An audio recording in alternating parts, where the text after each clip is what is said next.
So this is James Rhodes, a longtime friend of mine, president, president, right? CEO of FiXT, a record label out of Iowa, mostly works with, and I should let you introduce the company, but one of my favorite indie record labels. But just to give you a little bit of history of James and I, we go way back to the year 2017, long, long time ago. I met him at a which one was it?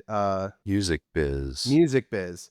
And at the time, I was a manager, and James was one of the people in my life at the time that encouraged me to actually just start selling what I do as a non-management service. And he actually taught me at the time there was this hot new thing called playlisting, and taught me how to figure out how to reach out to these playlists on Spotify and how to basically stalk people on Facebook. He literally broke out his laptop in the middle of this conference and showed me how he finds all of them. And I took that and learned from it and launched it. And that was the beginning of like my marketing career. So I owe a lot to James, but the label that he runs is just one of the coolest labels I've ever got. I've had the privilege of working with. A lot of metal, a lot of electronic, a lot of cool acts. But James, I'd love for you to explain a little bit about yourself, who you are, and a little bit about Fixed. My quick origin story is, going from fan to manager of my favorite artist, and then along the way, co-founding a record label with him.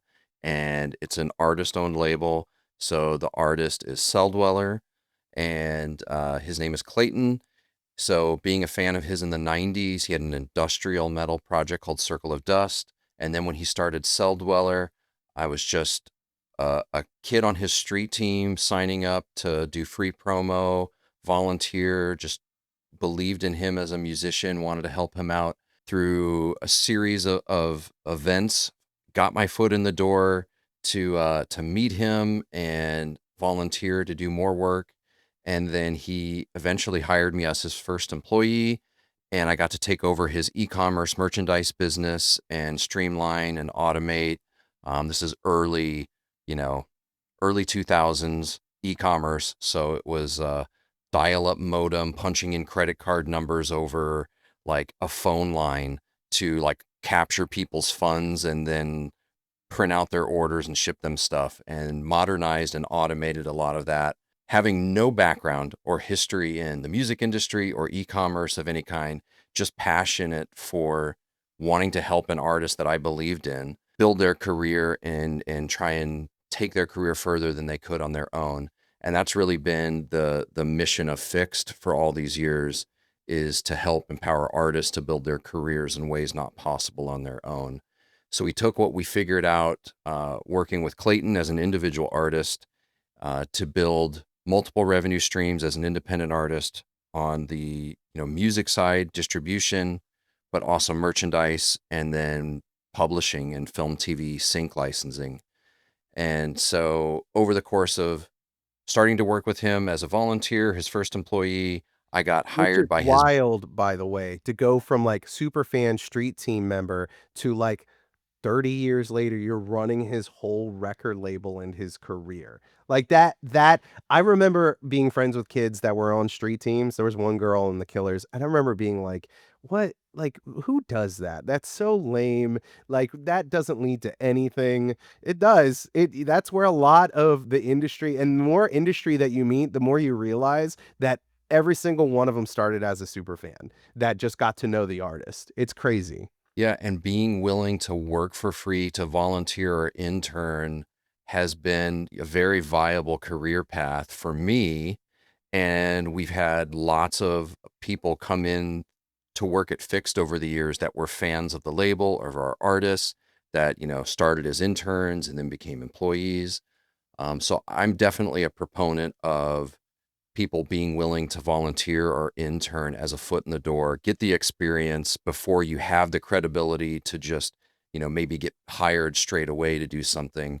But once you can show somebody that you have just the fundamentals, just show up, do what you say you're gonna do, follow through, hustle, like work hard, have a good work ethic, and you set yourself ahead of, I don't know, 50 or 70% of the field, in my opinion.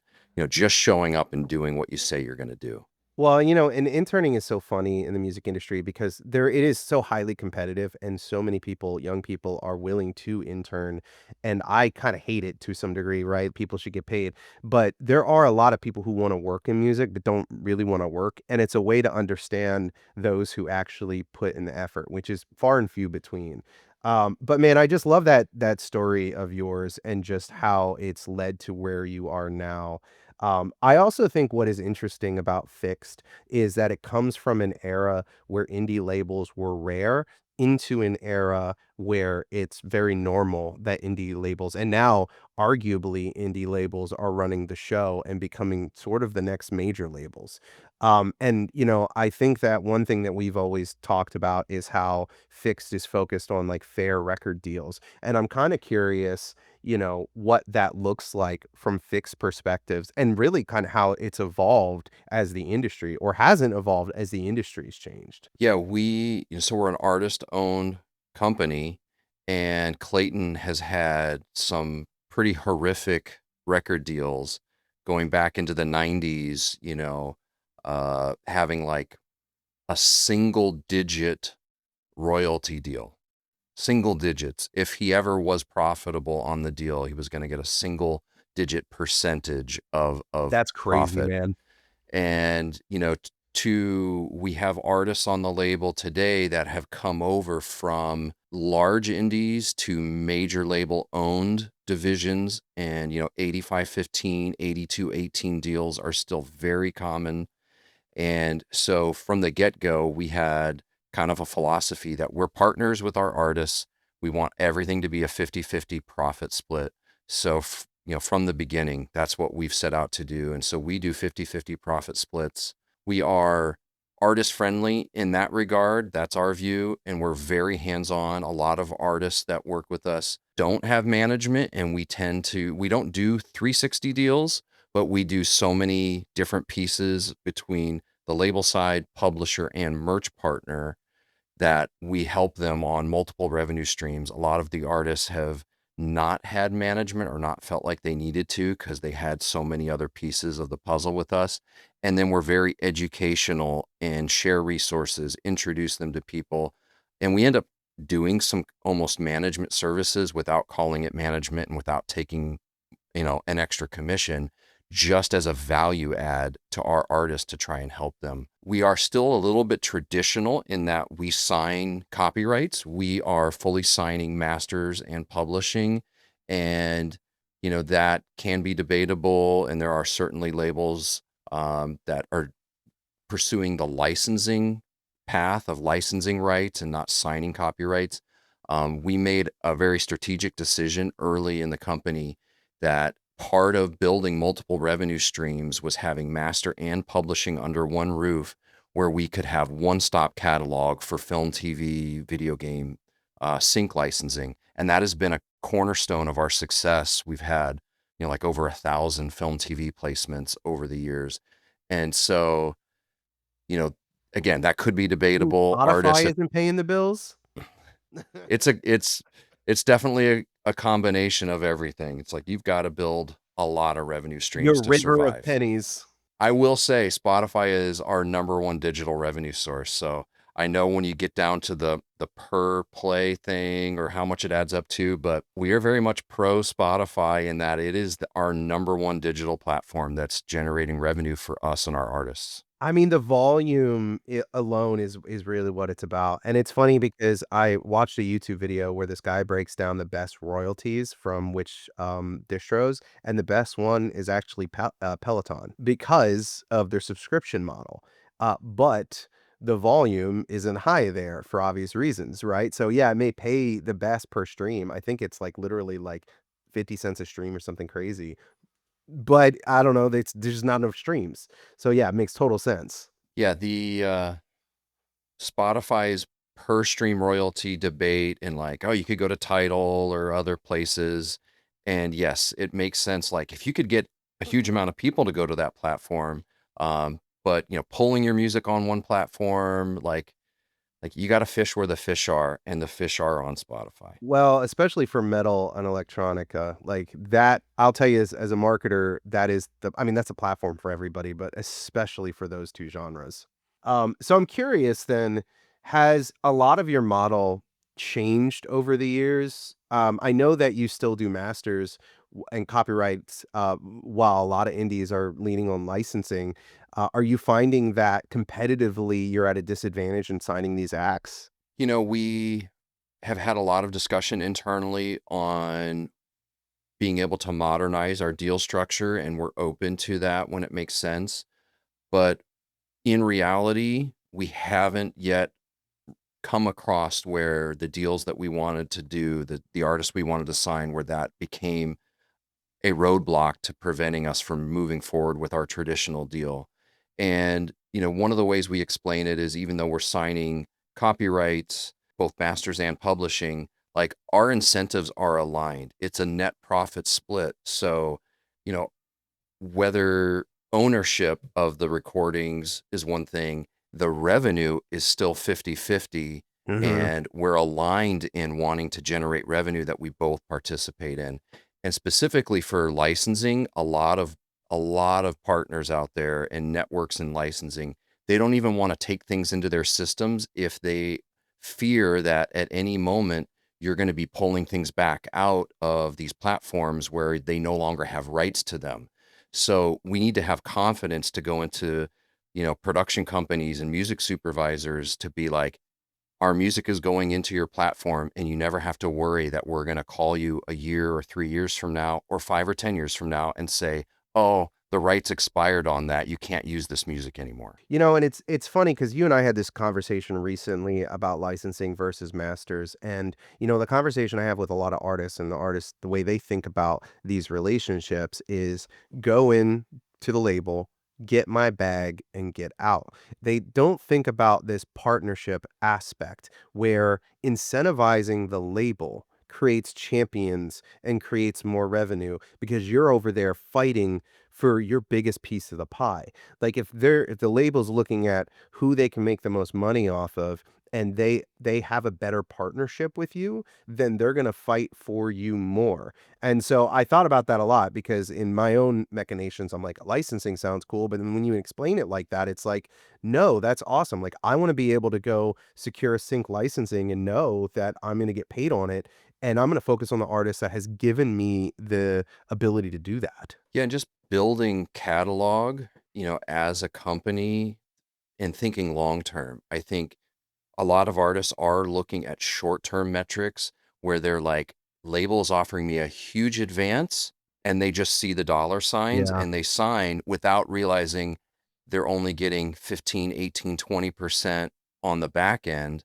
As soon as that advance, if it ever recoups and they get profit, they only have 15, 18, 20% stake in it, versus we have been much more conservative on advances and trying to build sustainably for the long term, but develop revenue streams that are long-term revenue streams of catalog generating royalties for artists. So even if they move on from us, they do an album, 2, 3 albums with us. If they move on independently or to another label, they're going to keep getting royalties from us for life. But I am kind of curious because you mentioned how Cell Dweller was in some bad deals in the 90s. And a bad deal in the 90s looks different than what a bad deal looks like now. But being somebody in the label side of things, do you often encounter what you would consider a predatory deal? Do you hear about it from artists or your peers? And what does that look like right now? What do artists need to be avoiding when it comes to what deals look like? The 80-20, 85-15 things, I think that there's a lot of that happening.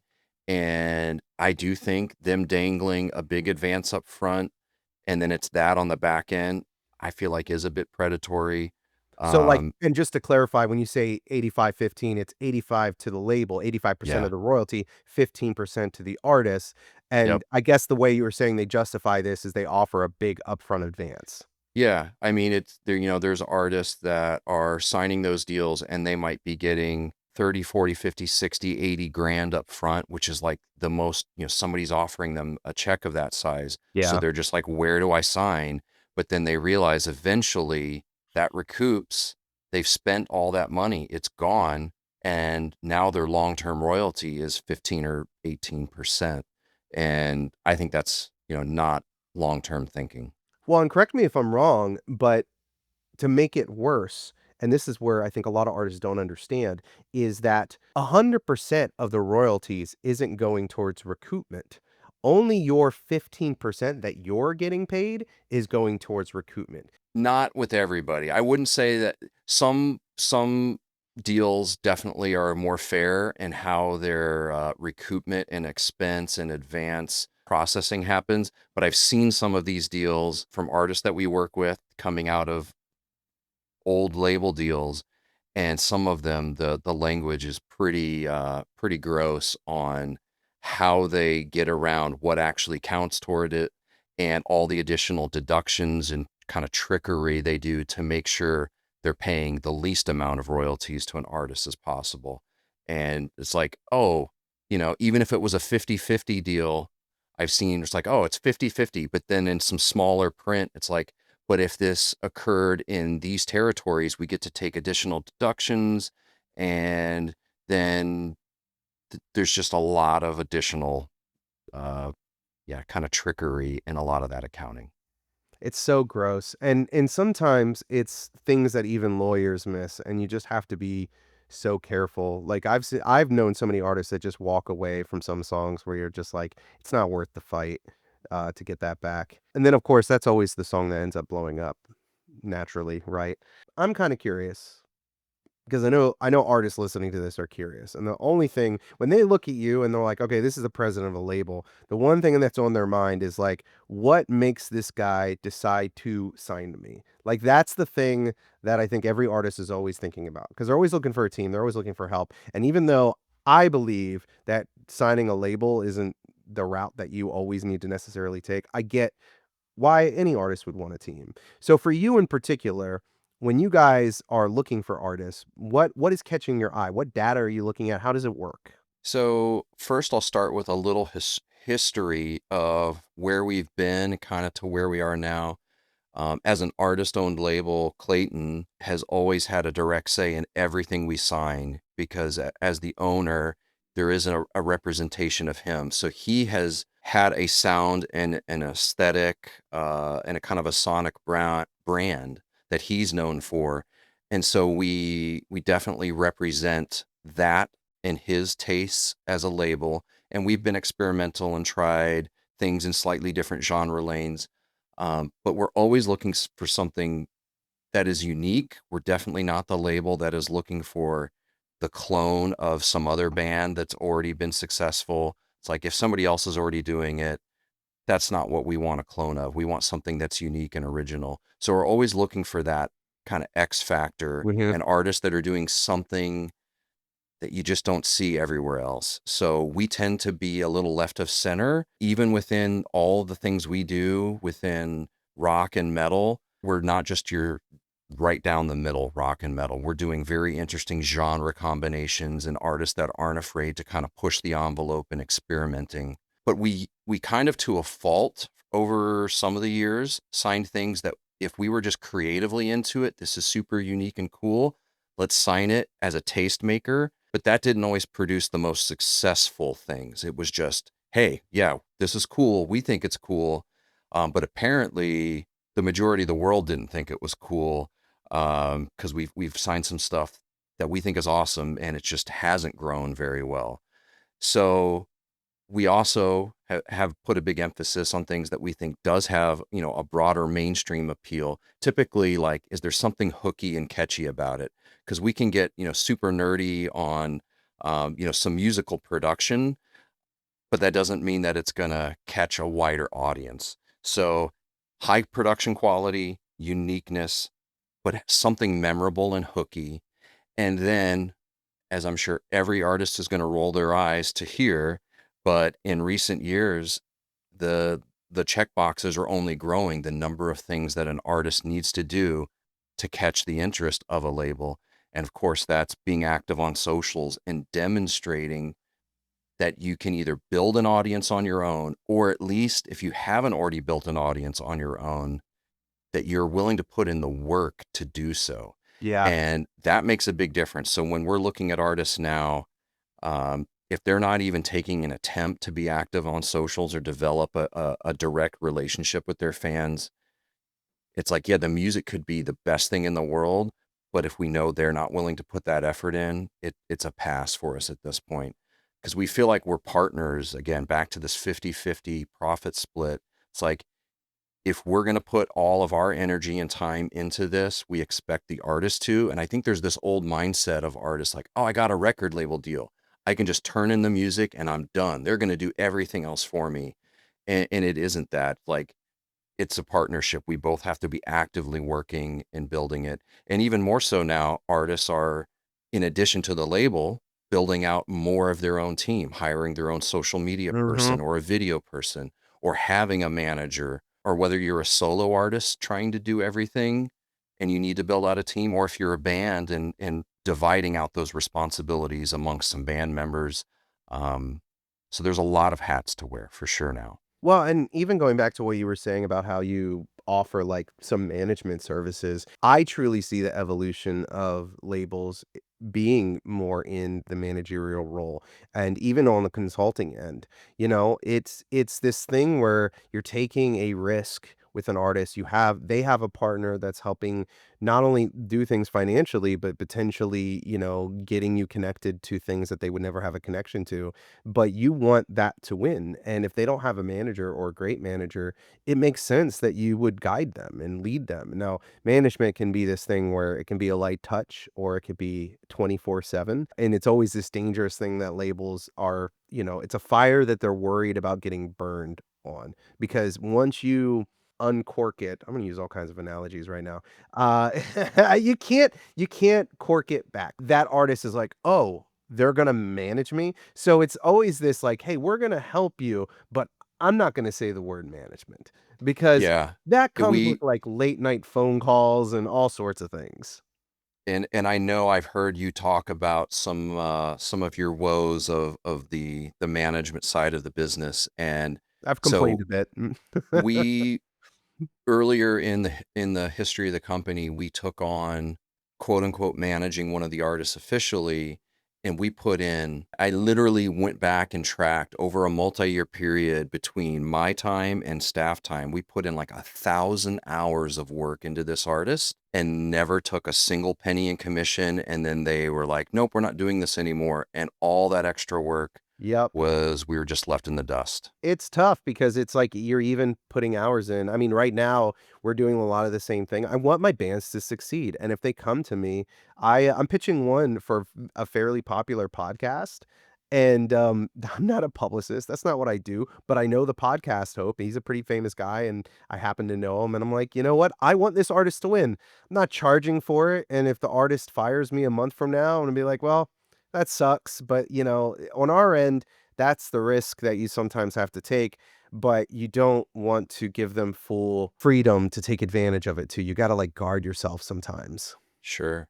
We tend to think less transactional in terms of like, oh, can I get a commission or a finder's fee, Yeah. or I'm only going to go do this if I'm getting paid. We tend to just do a lot of that for the long-term benefit, and it's kind of karma. And like, these relationships maybe in the short term didn't pay out, but then 2, 3, 5 years later, that person remembers you helped them out. And we want all of, even if we stop working with an artist, we never want to burn bridges. We want the relationships and our reputation to kind of stand the test of time, that we did the right thing. Oh, even if an artist wasn't successful with us, because we have a track record of artists that work with us tend to reach their peak career moments. Almost every artist that has worked with FiXT, we went back and looked, and even if they stopped working with us, their peak tended to be when they were working with us. So we have this great track record of that, but we never want to burn bridges. And life is long. I don't think enough people think about the long-term implications of the relationships and reputation. Yeah, I think that, you have the right of it, and if I was any artist and I heard somebody in the music industry say that, that's such a green flag, because there are people who are going to take advantage of artists, but you can suss them out really quickly because it's all short term with them. Like they're looking at like what can I get up front? What can I get right now? And those are the ones that they're telling you right now that like, hey, I don't really care about what you think of me in a year, which means I'm gonna take what I can get. So I am kind of curious out of everything. Actually, you know what? I'm going to back up because I realized that I never asked a really important question of what acts you're working with right now that you're really digging and really love. I mean, honestly, personally, other than Enemy, because I listen to them every day pretty much, I don't know who else you're working with and what else is going on. We have made a very intentional decision the past few years to downsize our roster. And so we had at one point 25, 30 active artists across 3 label divisions. And we realized we were spreading ourselves, our staff, and our budgets way too thin to make the impact that we wanted to make. So we have consolidated everything down to just a single label division. And we went from 25, 30 artists to we're under 10. I think we're actually at like 7 right now. So much smaller roster than we've had in a very long time. But we realized for the time that we have, the resources we have, time and budget, putting that into fewer artists, we can take them so much further than spreading that out thin across a lot of artists. So we've had to make, we've had to prune our roster, artists that we like, artists that we were even to some extent successful with by any metric, profitable with, and opt to not renew a deal or not to continue so that we could send more of the focus to the Yeah. artists where we thought we could have the bigger impact with. And those were tough decisions to make. But all That that had to be rough. Like, I do not envy you because I've got my babies, and if I had to cut them, that's rough.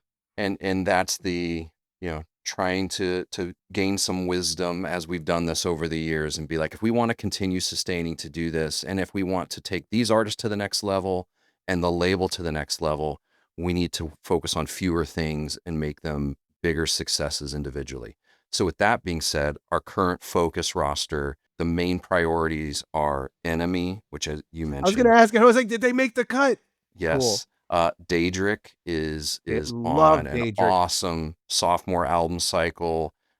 Things are happening. There's a buzz about them right now that I'm super excited about. The trajectory is amazing.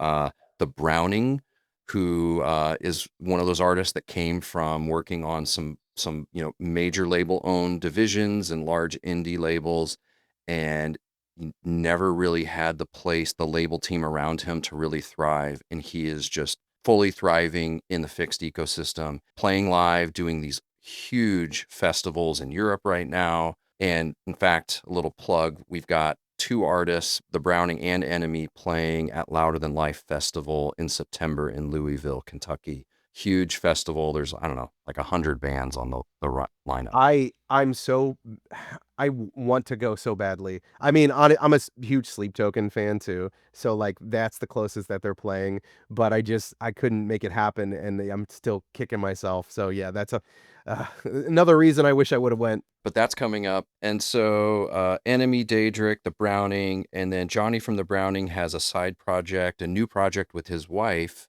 Moon, called The Defect. And he's touring that alongside the Browning, and that's growing tremendously well. And then Clayton is still doing Cell Dweller and Scandroid. So that's actually 6, our core 6 right now. And then we're just about to put out a deluxe album for the band Cantervice.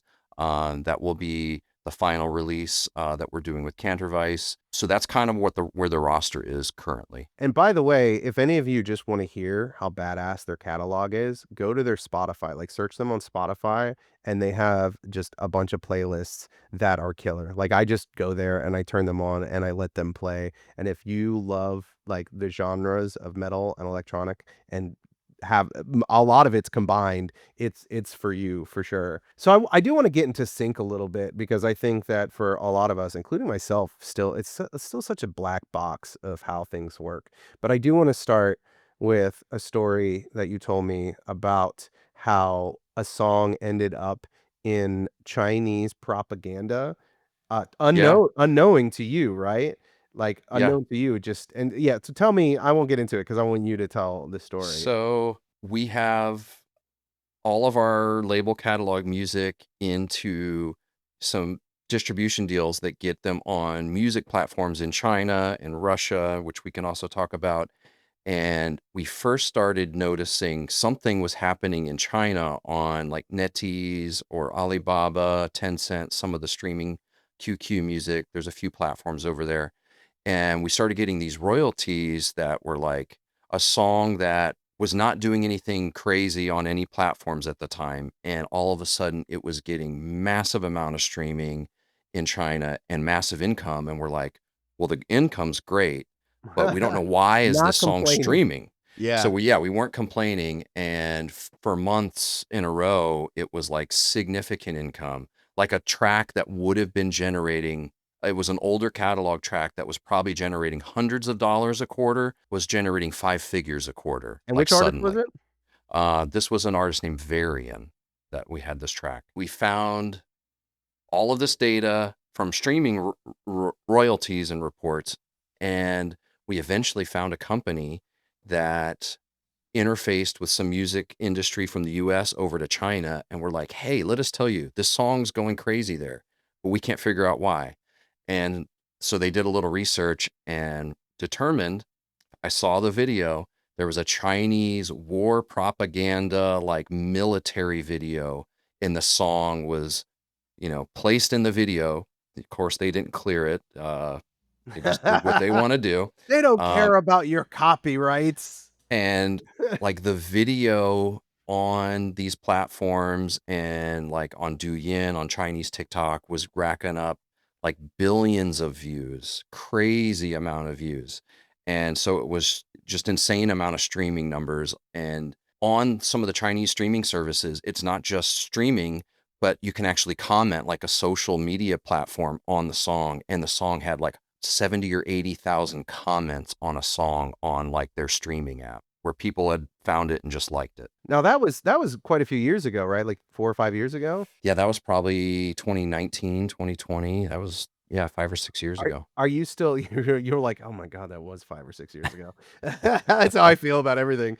D does it still do well? Do you still see It it, it like it did finally die down, but it sustained some healthy numbers for years. it sticks out of my head as that's how the music industry works sometimes. Sometimes things fall into your lap. My buddy got a call 5 days before this happened like a week ago to open up for ZZ Top at Red Rocks randomly, and he said yes and did whatever it took to get his whole band out there. Eddie Ninevolt, amazing band, and, he made a big post about it. It's like, you just don't know, like, if you keep putting yourself out there, put your music out there, sometimes it just strikes. So yeah, tell me, well, now what happened in Russia? Now I haven't heard this one. This wasn't a sync placement thing, just more of an emerging market. And that, like in the US, everybody's focused on Spotify, monthly listeners there. And there's really kind of this iceberg effect. Like you see an artist and you see how many monthly listeners they have on Spotify, but you don't really know what is their audience on other platforms. And so a lot of times, we look at our label artists and other artists that we're kind of pairing them to, who are their contemporaries, and maybe they're similar size, or we're aspiring to be like this bigger artist. And then we found out about this platform in Russia, Yandex Music, which is like their Google music streaming platform. And we have an audience of fans in Russia. Clay Seldweller has toured in Russia, like over a decade ago. And we realized there was this diehard fan base for our genres of music and fans that liked FiXT. And for the longest time, there was no monetized way to really capture those fans. Eventually, Spotify launched in Russia, and a lot of our artists, their monthly listeners grew significantly from the Russia fan base. But when the Ukrainian war with Russia and everything happened, Spotify shut down in Russia, and a lot of artists lost those monthly listeners. But we have secured, a direct distribution deal into these platforms still, to Yandex Music and VK Music.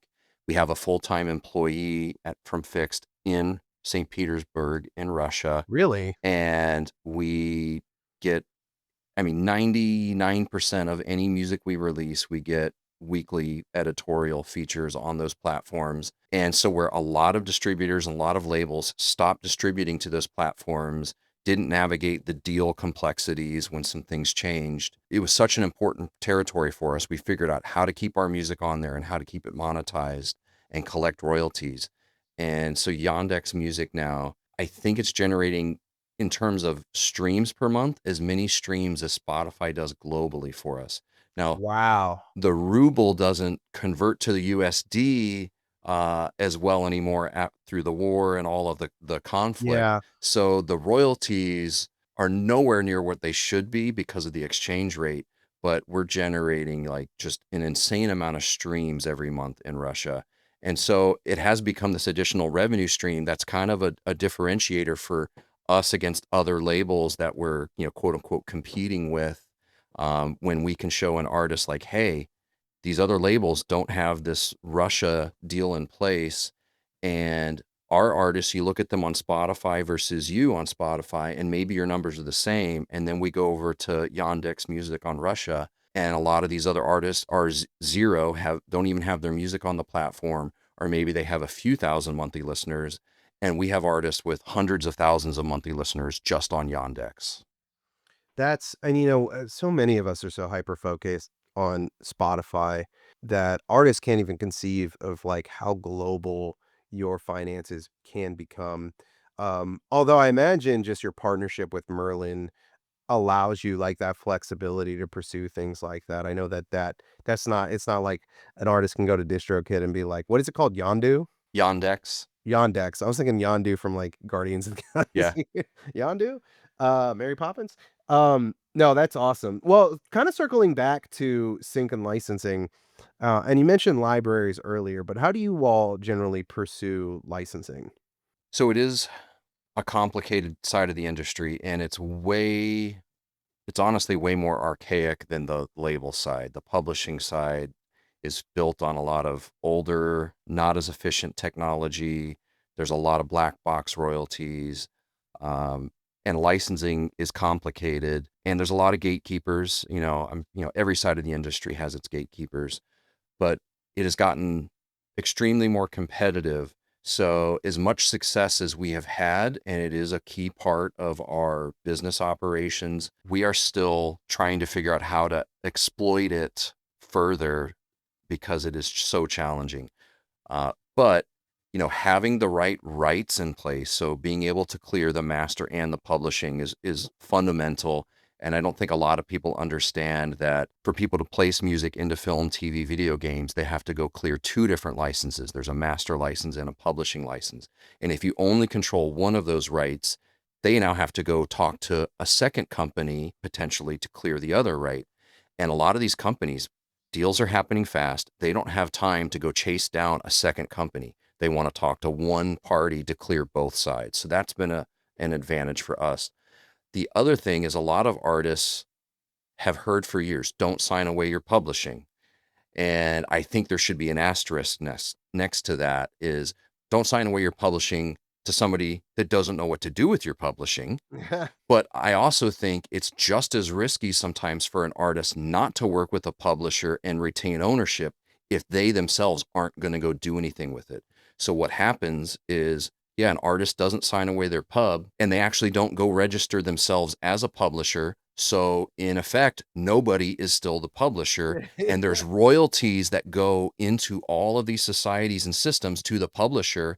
The artist never signed it to anybody, but they're actually not collecting. And so the money goes into what's called black box royalties. And guess who gets that money after a period of, sometimes a few years? If nobody has claimed it, it goes out by market share to all of the major publishers who are Mhm. registered. So the major labels major publishers end up getting tons of free money from indie artists who never signed with a publisher or set themselves up with a publisher. The man wins again. I do not find that funny that it's like, "Hey, if you won't take this money, these rich people will."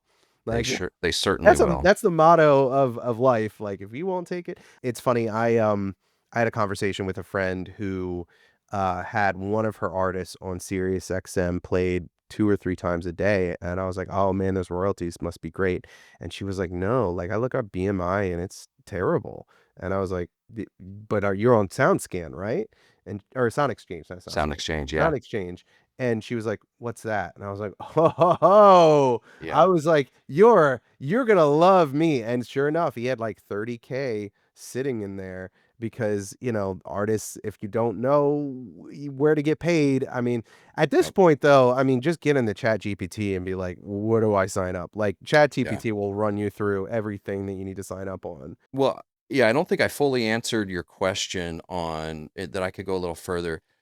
We do a fair amount of direct licensing. We have artists in catalog that are popular enough that companies reach out to us knowing, hey, I want to license this specific artist. I want a song from your artist. And then we quote and clear the license directly. But we work with a number of third-party companies, partners that represent our catalog for different types of opportunities. And of course, they're just going to take a commission when they land something. But we get, various ads. I'll mention the company So Stereo. If you have a one-stop catalog where you own master and publishing, they're a great company to work with, and they will help get your music placed into various ads. We've had like a Toyota commercial, an Excedrin migraine promo, and these can pay fairly well. And then we've worked with pub admin companies that do some of the administrative collections, but also have sync divisions to pitch catalog. And then we have also taken, there's a whole other side of the licensing business. There's commercial music, and then there's production music. And production music is kind of this whole other world where it's typically instrumental and sometimes cheesier music that's just background. That's kind of what people think of. But a lot of the production libraries, they do blanket licenses with sports networks and TV stations where they have access to music pre-cleared. They can just drop it in, use it, and it generates per use, like needle drop fees, but then back end royalties from ASCAP or BMI based on the songs getting aired on TV. And we have had success getting some of our music into the production library system as kind of an arbitrage of getting music into more of these opportunities to get used for film and TV. So there's a lot of different avenues, but working with a publisher, if you don't have a publisher, or with a sync representation company or agent, to get somebody that's pitching and knows how to clear. I mentioned, artists, if they don't sign their publishing with somebody, they might be losing out on royalties. But the other thing is, if a music supervisor has an opportunity to license a song through a company they know that can clear things Yep. professionally, or if they know, like, I really like this song, but the band is self-representing, and am I going to reach out to the band? Are they going to respond to my message? Are they going Yeah. to know how to clear the paperwork for these rights?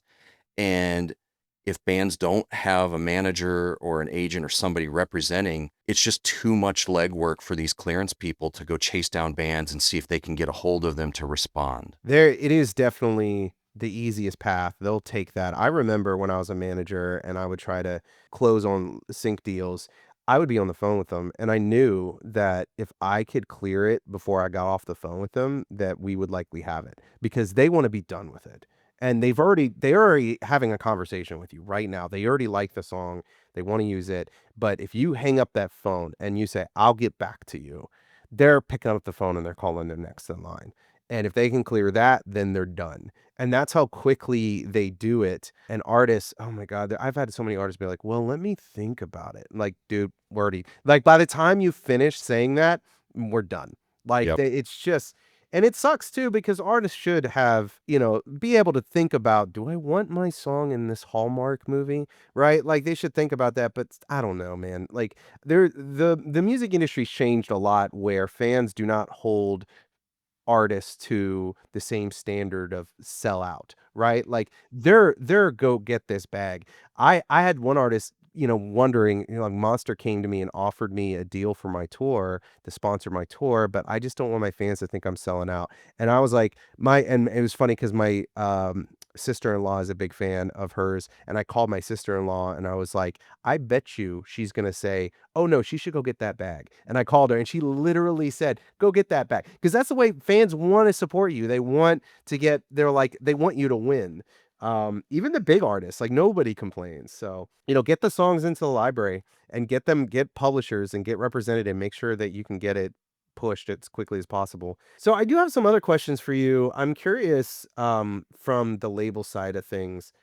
And I'm gonna be like general about this question because I think, and it's about AI and how AI is generally not only just in music in terms of competing with your catalog, right? Like there's music, but how it's even changing so much of the interior of the industry. Like I was having a conversation with a songwriter the other day, and I just love how they write these songs and then they want to get a cut, and they know that if they can pitch it in the voice of the person that they're pitching to get the cut, they're more likely to get it. So they'll have AI sing over it in that artist's voice. I mean, which I think is a fantastic way to use AI. But I'm curious if you've, one, integrated it into the way that you run your business, and two, have you felt the pain of having to compete with it? Yeah, so there's so many layers to this, and I just wrote an article on a site called V13 a few weeks ago about AI in the music industry, and put a little opinion piece out about it. But our opinion is it's a tool, not a replacement, and we are utilizing various tools. I mean, every app you use now is like, oh, now there's an AI feature where Yeah. they're everybody all the companies are integrating it. So you can't even avoid it at this point.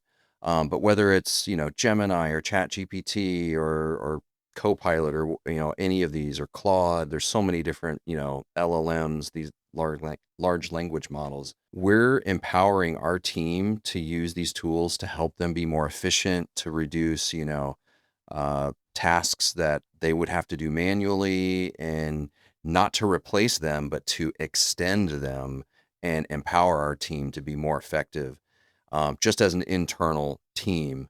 But then in terms of music generation, like the Suno and Udio and those platforms, that is a little scarier because it is representing music that's competing with us in various capacities. And it's the Wild West out there of the DSPs, how they're handling, are they labeling things, as AI generated, are they demonetizing it?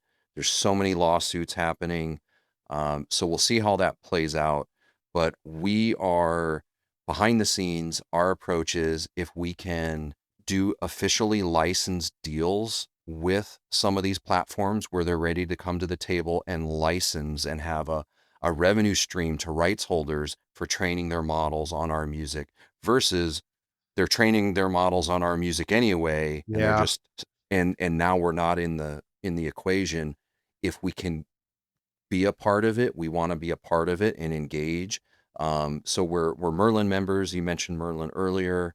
It's kind of a membership association for independent rights holders, and they are on the front lines negotiating deals with a number of AI music platforms.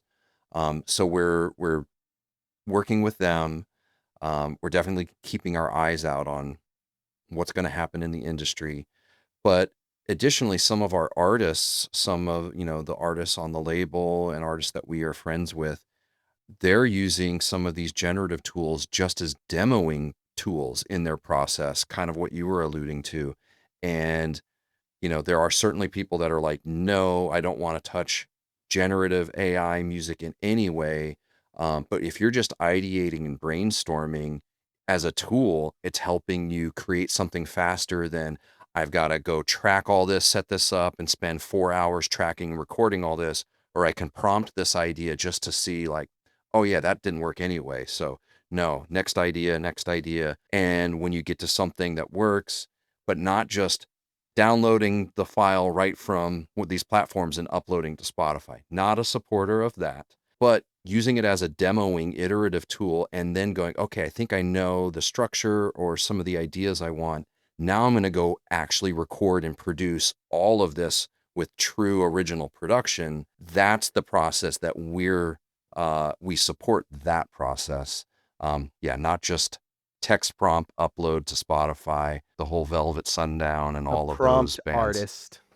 Yeah, not a Uh, fan of that.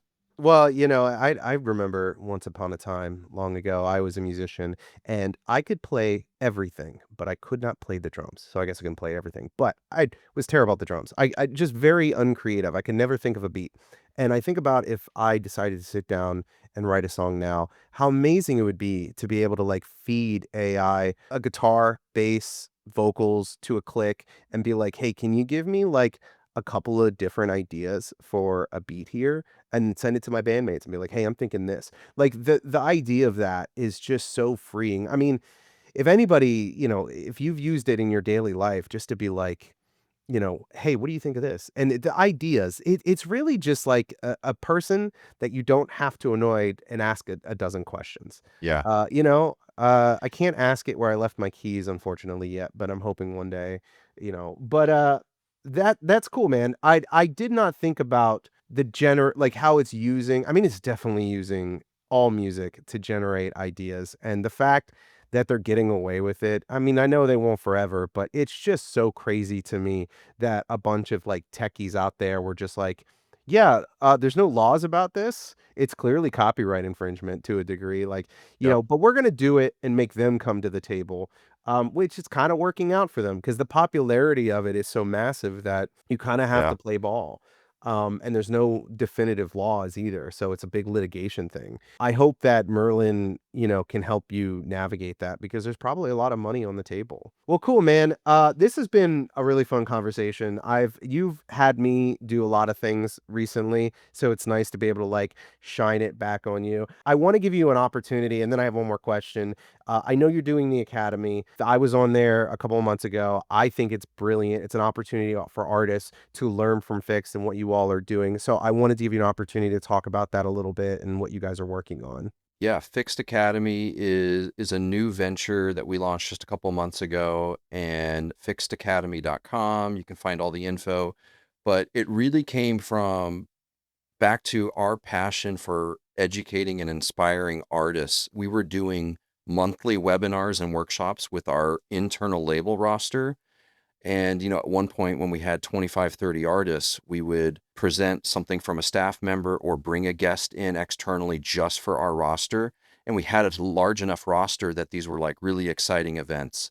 And as we started downsizing the roster, we're like, man, we're putting a lot of effort into these events to do webinars, and we only have a few artists now. And of course, everybody lives in different time zones and is touring. So we don't even have, of the handful of artists, we don't have everybody on the call at the same time.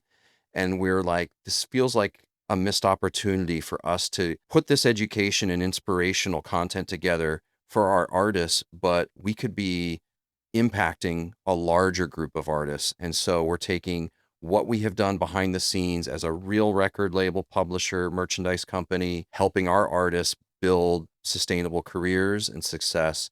And we're making those resources, a lot of that education, available to anybody that wants to sign up. We just launched a student plan. It's like, $10 a month to get access. We have a library of videos they can go in and watch previous events we've done. And then A couple we're of handsome speakers. yeah, Dustin has appeared in there, and we're doing our first industry panel event, where instead of just doing an individual speaker presenting a webinar or workshop, we're doing our first industry panel event on August 27th this year, 2025. And Dustin will be appearing on that for Industry Plant. But we've got Ian Harrison, the executive vice president of Hopeless Records, coming on. Connor Sistrom, the head of streaming at Monster Cat, coming on. Curtis, VP at FiXT, Curtis Redden, he'll be Dude, I'm on. outclassed on this thing. Oh god, this is gonna be And embarrassing. then Randall, the chief creative officer over at Symphonic Distribution. So definitely pulling on friends and relationships over the years um, to pull a great cast together, but going to be discussing, industry trends for 2026. And I'll tell you, artists, because I know that there's so many people offering educational material out there. You want to learn from somebody like James and an entity like FiXT, who has been doing it for years. There's a lot of like gurus and jerks who don't do the work. and you've got to be careful. And I say that because I just know so many of you are looking for help, and so whether it's fixed or somebody else, I would always look towards an entity like them to make those decisions or to teach you how to do these things. So cool, man. Well, one other quick question. I want to know like what the most unpopular opinion you have about the music industry. Like the thing that always gets you sort of yelled at. I don't know how unpopular this actually is, but I actually think, and I'm not piggybacking on something you said, but I heard you say something similar recently, actually, about this. And I've held this belief for a while, and I think everybody else is just being cheap. I think Spotify is worth like $50 a month. Like, Yeah. if they doubled or tripled the price, I would pay it and be Yep. glad to pay it. They'll lose And people, but they'd make more and the artist would make more. yeah, so I have felt for a long time, like when it was or when I originally signed up and it was only like 9.99 a month, I was like, man, I want to pay 20 a month. Like, and then they added a family plan when I upgraded and it got more, and there's been a few price changes. So I think I might pay 20 or 25 bucks a month, but I'm like, I want them to double it just because I think that's the value that it's worth. But yeah, I know people are cheap and don't want their subscriptions to go up. I fully believe that it is worth, significantly raising the price, and I would still pay it because I find it valuable. And I think artists that complain about the royalty payouts, if they haven't reached enough scale where it's generating enough for them to really feel the benefit of the platform, it's kind of similar to how you might think about TikTok. Like, these are essentially free marketing platforms that you're getting to put your music on to do marketing for you with the algorithmic reach and all of the ability it has. Like, if you were to, if it didn't do that and you had to pay money to market your music, like how much would it cost you to pay to go achieve the results that these platforms give you for free? Yeah, and I also think it would open up a lower tier of commerce between fans and artists that allows them a cheaper way to get access to just the music that they want to listen to. I mean, look, it's kind of an impossible dream in some instances because you've got 17 different DSPs all competing, right? And there's always going to be one that's entering the market who's like, I'm going to absolutely eat it, on pricing. But I will say, I don't get death threats. I got death threats when I say that. So good luck to you, sir. That's people really don't like when I say that. They're like, and because and their initial thought is that you're a shill for Spotify, right? Like, oh, so the executives can make all the money, but they don't understand that these ESPs are required, I think it's 70% required to pay out 70% of their revenue. So if that revenue grows, they don't get to pocket that. They still have to pay out. And I know it's different now with audiobooks and there's all these like legalities of how they bundle it together, but there's still if the pie grows, the money grows for the artists. Um so I'd stand by you. It's just me and you though. Yep. And it's gonna be dangerous for you from here on out, so I'm sorry for that. But dude, I really appreciate you coming and do this. I'm excited for the thing later this month. That'll be a lot of fun. You all should check it out. It's fixedacademy.com. Yep. They can Yep, check it all out there. check it all out. And yeah, dude, this was great. Thanks. Yeah. Thanks, Dustin. Appreciate this.